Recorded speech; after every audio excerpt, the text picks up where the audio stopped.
커뮤니케이션을 잘하는 사람이 있는가 하면 그렇지 못한 사람이 있어요. 저는 무슨 일을 하든지 간에 내가 지금 하고자 하는 일에 대한 정의를 분명하게 내려놓고 시작을 하려고 그러는 편입니다. 그럼 커뮤니케이션이 뭡니까? 내 의사를 상대방한테 명확하게 전달하는 것도 하나의 커뮤니케이션이지만 상대방이 나한테 하고 있는 그 얘기가 저 사람이 왜 이런 말을 나한테 할까 하는 것을 판별하는 것도 굉장히 중요한 커뮤니케이션의 그 요체라고 생각을 해요. 회사에서도 이렇게 일을 하다 보면 말이죠. 나한테 와서 뭔가 보고를 하는데 내가 무슨 말인지 못 알아들을 때가 있어요. 분명히 내가 알고 있는 업무에 관한 얘기를 하는데 그건 뭐냐. 그 사람이 나한테 뭔가를 보고를 한다거나 아니면 회의를 할 때 내가 그 업무에 대해서 갖고 있는 그 지식이 얼마만큼 있냐를 전혀 감을 못 잡고 얘기를 하는 경우. 어떨 때는 내가 이거 다 알고 있는 얘기를 왜 하지? 할 때도 있고 어떨 때는 처음 듣는 얘기인 것 같아 하고 느낄 때도 있어요. 다시 말하면 커뮤니케이션의 가장 중요한 점은 상대방의 입장에서 생각해 보는 겁니다. 이거는 직장에 들어가서 상사하고 얘기할 때도 마찬가지고 동료하고 얘기할 때도 마찬가지예요. 보통 많은 사람들이 자기 입장에서만 얘기를 하고 자기 입장에서만 얘기를 들으려고 그러는 경우가 굉장히 많습니다. 그런데 그게 뭐 아직까지 여러분들처럼 학교에 다닐 때는 내 주장만 얘기해도 받아들여 줄 수가 있어요. 근데 사회에 나와서 실제로 부딪혀서 업무를 한다거나 뭐 어떤 성과를 내야 될 때는 방법이 없어요. 저 사람은 이거를 어떻게 생각을 할까 하는 것을 반드시 염두에 둬야 된다고 생각합니다. 그렇게 하기 위해서는 내가 이 일을 왜 해야 되는지부터 정의를 명확하게 내려야지 그렇지 않으면 그 방향을 잊어버리는 수가 있어요. 여기 또 하나 커뮤니케이션은 지금 여러분들의 경쟁 상대는 누구라고 생각해요? 지금 이 대학에 다니고 계신 여러분들의 경쟁 상대는 일본에서 대학에 다니고 있는 사람, 미국에서 대학에 다니고 있는 사람입니다.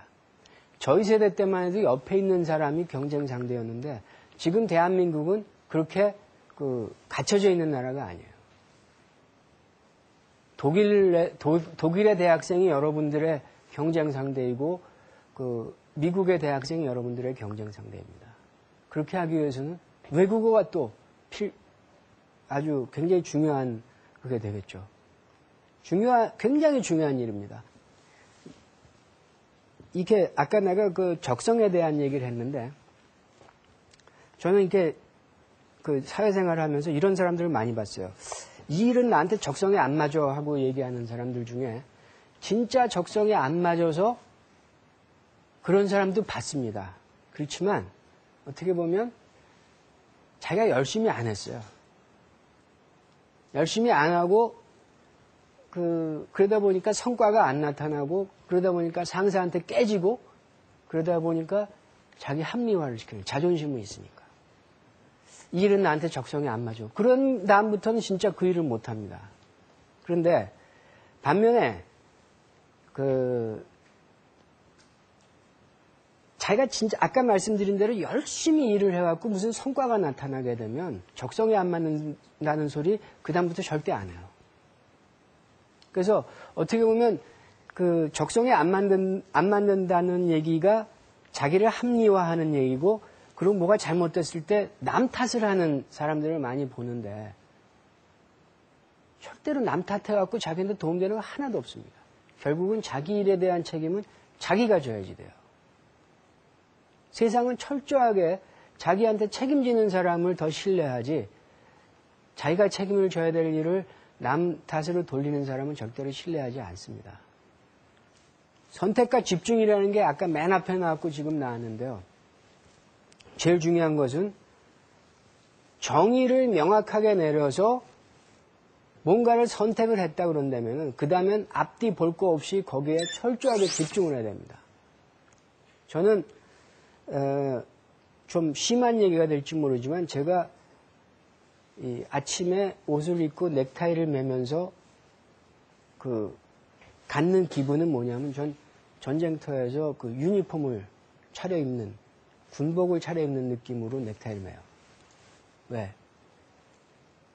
지금 제가 하루하루